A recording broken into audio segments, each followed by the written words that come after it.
Hello guys. पिछली video में हम पढ़ चुके हैं प्रेजेंट इंडेफिनिट टेंस को और आज हम पढ़ते हैं प्रेजेंट कंटिन्यूअस टेंस को। जैसा कि इस वर्ड से ही पता चलता है कंटिन्यूअस यानी कि कंटिन्यू।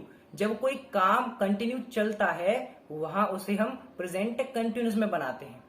जब कोई काम प्रेजेंट में कंटिन्यू चलता है वहां पे। तो आइए सीधे सीधे इसकी पहचान से समझते हैं कि प्रेजेंट कंटिन्यूअस क्या होता है। इसकी पहचान बनती है जिन हिंदी वाक्यों के अंत में रहा है, रही है, रहे हैं आदि शब्द आते हैं उन्हें हम प्रेजेंट कंटिन्यूअस टेंस कहते हैं। आइए आगे इसके रूल देखते हैं। ही, सी, इट और सिंगुलर सब्जेक्ट के साथ हमें इज का यूज करना होता है। You, they, we plural subject के साथ हमें आर का यूज करना होता है और आई के साथ हम एम का यूज करेंगे। इस तरह से जब भी ये वर्ड आएंगे ही, she, it, you, they, we, इनके साथ हमें ये जो सामने लिखा हुआ है इज, एम, आर, जब ये वर्ड आए इस तरह से हमें यूज करना होता है। ये जो हेल्पिंग वर्ब है इसके जस्ट बाद हमें आईएनजी फॉर्म रखनी पड़ती है। इसमें जो फॉर्म आती है वो आईएनजी फॉर्म आती है। सबसे पहले अफर्मेटिव में पढ़ते हैं। साधारण वाक्य जो होते हैं वो अफर्मेटिव में आते हैं। एग्जाम्पल लेके समझते हैं। वह स्कूल जा रहा है।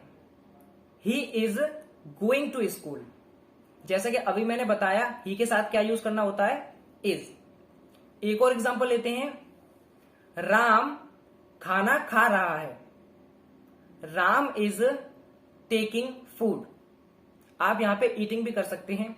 और जैसे अभी मैंने बताया सिंगुलर सब्जेक्ट आ जाता है, जैसे कि यहां पे राम है वहां पे हमें इज का यूज करना होता है। सिंगुलर सब्जेक्ट साथ इज का यूज करते हैं। आइए नेक्स्ट एग्जांपल लेते हैं प्लूरल सब्जेक्ट का। लड़के फुटबॉल खेल रहे हैं। The boys are playing football. एक और एग्जांपल लेते हैं। वे बाजार जा रहे हैं। They are going to market. इस तरह से दे अभी आया प्लूरल सब्जेक्ट, उसके साथ हमने लगाया आर। इसी तरह से जब प्लूरल सब्जेक्ट आता है वहां हमें आर का यूज करना होता है। आगे है आई। इसका एक और एग्जांपल ले लेते हैं। मैं पढ़ रहा हूं। I am reading. जैसे हमें पता है कि आई के साथ एम का यूज करते हैं। अफर्मेटिव सेंटेंस पढ़ने के बाद गाइस आगे बढ़ते हैं। अब है हमारा नेगेटिव सेंटेंस। नेगेटिव सेंटेंस में जैसे कि आप जानते हैं नहीं शब्द आता है और नहीं शब्द के लिए जो इंग्लिश होती है वो नॉट रखनी पड़ती है। और ये जो हेल्पिंग वर्ब है नेगेटिव के लिए हमें इज नॉट, एम नॉट और आर नॉट का प्रयोग करना होगा। सेम स्ट्रक्चर वही रहेगा जैसे कि अभी बना हुआ था। सिंगुलर सब्जेक्ट के साथ जो वो थी इज, वहां पे बन जाएगी इज नॉट। एम था वहां एम नॉट बन जाएगा। आर था वहां पे आर नॉट बन जाएगा। इनके साथ हमें नोट ले लेना है, बस सिंपल नेगेटिव का यही रूल होता है। और इन सबके बाद जैसे कि आईएनजी अभी आ रही थी वैसे करके आईएनजी आ जाएगी। एग्जाम्पल लेके समझते हैं। सिंगुलर का एग्जाम्पल लेते हैं। गाय घास नहीं चर रही है। द काव is not grazing the grass. एक और एग्जाम्पल लेते हैं। वह किताब नहीं पढ़ रही है। She is not reading the book. इस तरह से सिंगुलर सब्जेक्ट के साथ इज नॉट लगा के हम इसको कंप्लीट कर सकते हैं। आइए आगे बढ़ते हैं। प्लूरल का एग्जाम्पल लेते हैं।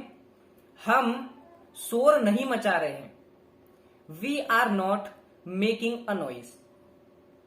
जैसे हमें पता है कि वी के साथ आर नॉट लगना है क्योंकि ये प्लूरल है और प्लूरल के साथ आर नॉट लगाते हैं। एक और एग्जांपल लेते हैं। वे गाना नहीं गा रहे हैं। They are not singing a song. दे के साथ हमें पता है आर नॉट लगाते हैं और इसके बाद आईएनजी सिंपली आ रही है। इस तरह से हम प्लूरल और सिंगुलर का बना लेते हैं। एक रह गया है एम का, उसका भी देखते हैं। मैं भोजन नहीं कर रहा हूं। I am not taking food. यहां पे आप ईटिंग भी लगा सकते हैं। जैसे कि हमें पता है आई के साथ एम नॉट का यूज करना होता है, उसके बाद आईएनजी फॉर्म लगा दी। इस तरह से हम नेगेटिव सेंटेंस को कंप्लीट करते हैं। गाइस और भी आप सेंटेंस बनाकर इन दोनों की जो प्रैक्टिस है उसको कंप्लीट कर सकते हो। इस प्रैक्टिस को करने के बाद इस सेंटेंस में जो आपकी ग्रिप है वो मजबूत हो जाएगी। आगे बढ़ते हैं। नेगेटिव सेंटेंस के बाद आता है इंटेरोगेटिव सेंटेंस। इंटेरोगेटिव सेंटेंस जैसे कि मैंने अभी पिछली वीडियो में बताया था, दो टाइप के होते हैं। एक टाइप वो होता है जिसके आगे क्या शब्द आ जाता है, जिसमें हेल्पिंग वर्ब आगे आ जाती है, और दूसरा टाइप वो होता है जिसमें क्वेश्चन वर्ड वाक्य के बीच में आता है और अंग्रेजी बनाते टाइम उसकी जो क्वेश्चन वर्ड होता है वो सबसे आगे रखा जाता है, उसके बाद हेल्पिंग वर्ब होती है, उसके बाद सब्जेक्ट होता है। इतना हम पिछली वीडियो में कवर कर चुके हैं। तो सिर्फ इसका अभी एग्जाम्पल लेते हैं। सबसे पहले लेते हैं फर्स्ट टाइप इंटेरोगेटिव का सेंटेंस, क्या मैं पत्र लिख रहा हूं? Am I writing a letter? जैसे कि आपने देखा सबसे पहले हेल्पिंग वर्ब आ रही है और उसके बाद सब्जेक्ट आ रहा है।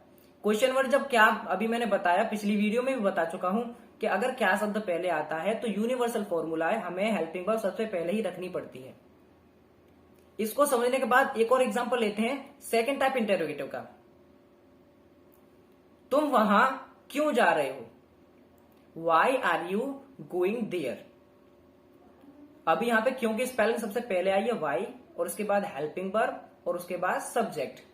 इसी टाइप से हम इंटेरोगेटिव सेंटेंस को दो टाइप से पढ़ते हैं, फर्स्ट टाइप और सेकंड टाइप।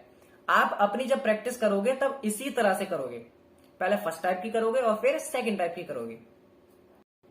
गाइज, उम्मीद करता हूं आज का वीडियो आपके समझ में आया होगा। अगर आपका कोई डाउट है तो आप मुझे कमेंट कर सकते हैं। चैनल को सब्सक्राइब करना ना भूलें गाइज। Thank you.